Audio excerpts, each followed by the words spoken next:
My hands are down. You got me. Arrest me. Get off. This is Ruby Franke.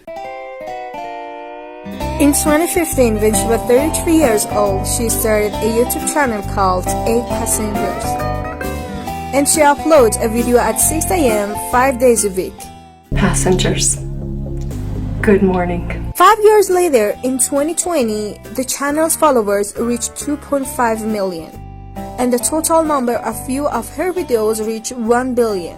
Everything was going according to the plan until one day, one of her neighbors called the police and revealed the horrific behind-the-scenes story of Channel 8 Passengers. Tell me exactly what's happened. I just had a 12-year-old boy show up here at my front door asking for help.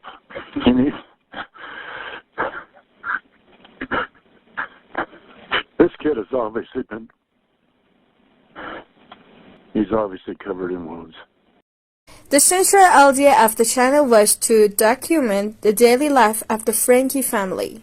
Ruby herself was responsible for recording, editing, and conceptualizing the videos. In the early days, amidst the normal day's events, a series of motivational and educational tips were published for parents and children. Followers believed that they were watching a healthy and happy family and learning from them tips for better life. Abby got her very first harp for Christmas when she was in first grade. We were not vlogging at the time. I don't dance and I don't sing, but maybe in the next life I will. And due to her type of activity, she entered another category called Momfluencer. Where? They're in the keyhole. Oh, thank you. Yep. I'm sorry for making a mess, and I am more upset that you... From here on, as the channel became more famous, some followers who watched the videos more carefully realized that the director's behavior with her children, who were actually the subject of her videos, was too strict. I sent Eve to her room this morning and I said, "You're not leaving the room until it gets clean." How many times have we done a video on this? It's like half the channel's content. If you cut one more thing in my house, I'm going to take the scissors, look at me, and I'm going to cut its head off. Grandma will be so mad. So what are you going to do? Ruby's unconventional discipline method include a variety of things, such as not allowing her children to watch TV or see their friends for a few days if they did not listen to her. Sometimes she forced them to do strenuous physical exercise. Kevin! And sometimes for trivial reasons, Ruby would decide to skip the kids' meal. Just got a text message from Eve's teacher, and she said that Eve did not pack a lunch today, and can I bring a lunch over to the school? This happens quite often when you're raising children. Eve is responsible for making her lunches in the morning, and she actually told me she did pack a lunch. So the natural outcome is she's just going to need to be hungry. And hopefully nobody gives her food and nobody steps in and gives her a lunch. But one of Ruby's stranger things was that she had deprived the eldest son of the family from sleeping in the bed for a long time, because he had disrespected his brother. My bedroom was taken away for 7 months, and then you give it back like a couple weeks ago. I don't think our viewers know that. You've been sleeping on a beanbag. I've been sleeping on a beanbag since October, and they gave my room back like 2 weeks ago. That was 7 months ago. Maybe you need longer without a bedroom. It was not funny. This incident alarmed Channel 8 Passengers fans to the point that they created a petition on the Change website to collect signatures and asked Child Protective Service to conduct an investigation into Ruby's behavior with children. A few weeks later, 8,000 signatures were collected, but unfortunately this campaign did not achieve any specific results. In 2020, 5 years after the channel was founded, two important events occurred. The eldest daughter and son of the Franke family moved to another city under the pretext of college. And the second event was Ruby and Kevin meeting a woman named Julie Hildebrand. I'm Jody Hildebrand. Judy was not an ordinary marriage counselor at all, as you could tell from the level of satisfaction her clients had. And so we're living in a world right now that largely believes truth is this subjective. The acquaintance and friendship between these two people led to the closure of Channel 8 passengers in 2020 and the launch of a new channel called Moms of Truth.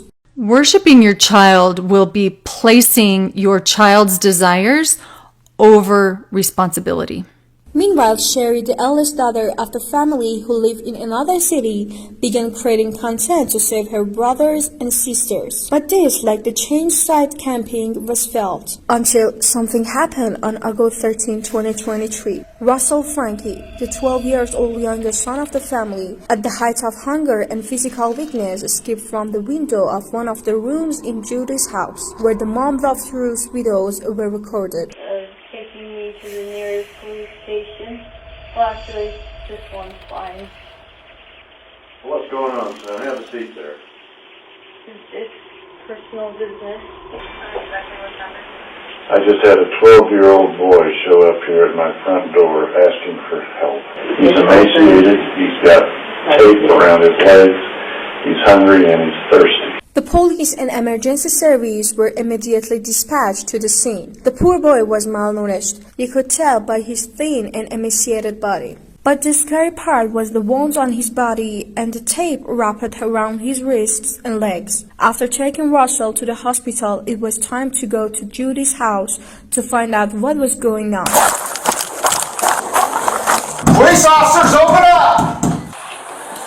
Jody? I need you to step out. I have my turn. That's great. Step out of the house. No, I'm not going to step out of the Step house. out of the house. Step out of the house. Whoa. We're just going to see if Whoa. you're going to be able to. Wait a minute, how do you come to my house? Right there. Look, they come into my house. So have a seat right there. Do you have a search warrant? Have a seat right there. Do you have a search warrant? Have a seat right there. I'll explain everything after. Have a seat right there. Do you have a search warrant, sir? Control 12x11. Can you hold the air? We're searching the house. I can tell you what's in the house. Okay. Just have a seat right there for me. If we want to examine Judy's body language and facial expression together, we need to go back a little. The first subject resists and refuses to let the police search the house, and then by asking whether you have a search warrant or not, is somehow questioned the authority of the police. After a few seconds, Judy's face, especially her eyebrow, changed to a look of anger. Judy believes that the police action is an illegal invasion of her personal property. The third stage is sadness and grief. When she asked the police again about the search warrant, the form of the eyebrows is lowered and the facial expression and tone tend more towards sadness and innocence. And finally, Judy says, "I tell you what is in the house." She presses her lips together tightly. This is a type of body language that reminds one not to say something. In less than a minute, Judy assumes 3 different poses that show her anxiety, worry, and fear. But what is Judy so afraid of? To find out, we have to go into the house with the police. But before that, make sure that you subscribe the channel, like this video, and hit the bells. Thank you. Police officers, anybody home? Looking for the other children. Clear? Yep. Police, anybody home? Police officers! You come in, my buddy. I'm a police officer. Are you going for the union here? Hey, you okay? Is this just you in here? After searching the house, the police discovered a large closet in which the family's little girl was sitting, or rather locked up, without food or water. This little girl is probably under the influence of malnutrition. Her level of consciousness has decreased so that it takes her a while to recognize the pizza package and open it. And she is perhaps worried about consequences of doing so. You don't want to talk? Okay. There's nothing at all you want to talk about at all? It's okay to talk to me.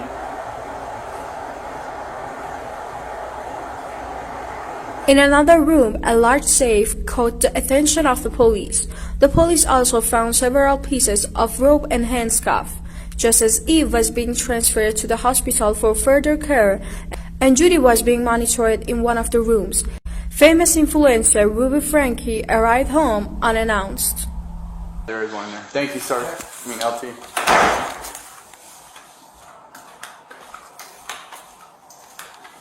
Our first encounter with Ruby is here, sitting on the couch, arm crossed, oblivious to what's going on around her. She seems extremely nervous and upset. Yeah, there is one there. Thank you, sir. I mean, LT. And then she started walking with her head held high, without looking around, with complete confidence, and no trace of fear, shame, or guilt. Yeah, you are. Okay, just place your hand behind your back for me. Perfect. And then... Throughout the entire operation, we only see this woman fall in one scene. Here, at the very moment when her handcuffs are fastened and she loses her self-confidence for a moment. It seems that she faces reality at this moment. But after that moment, she returns to her previous dazed and beloved face.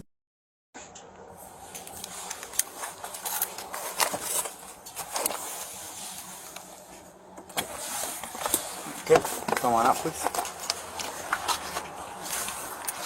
We'll go that way, close that door. Was this your... So first, do you live down here, or?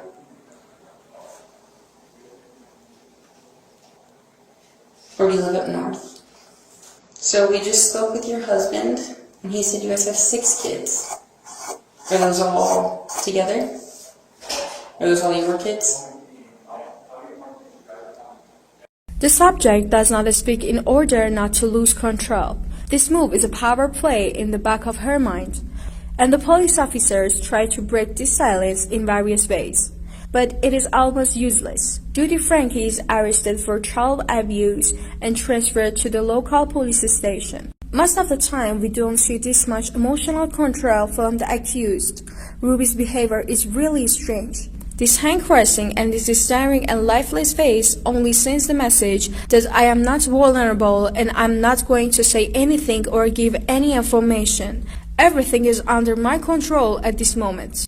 The subject follows both investigators with her eyes. She does want to break direct eye contact even for a moment.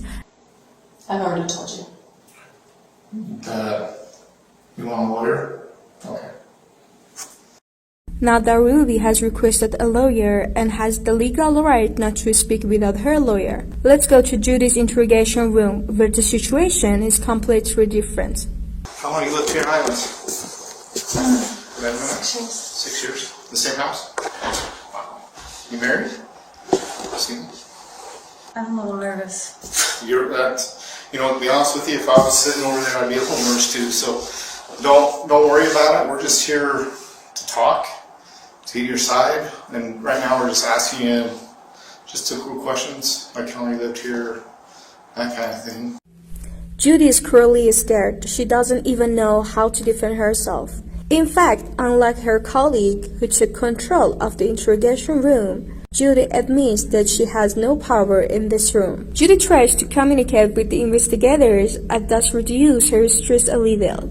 Here, after a short joke, this happens for a few moments. As we see, the subject's hands open and he leans back against the chair. But this calmness does not last long. We just want to get to know you a little, so if you just kind of want to share a little about yourself and what brought you down here. And So I trust my attorney. He said, don't say anything. And I said, I have nothing to hide. And he's like, I know that, but just let me be there with you when we talk. So you guys seem nice people. Yeah. I'm not trying to hide anything. This is really... Judy says, if I'm not saying anything, it's because my lawyer said not to say anything, or I want to cooperate. In fact, saying these words show that Judy is aware of the crime she has committed.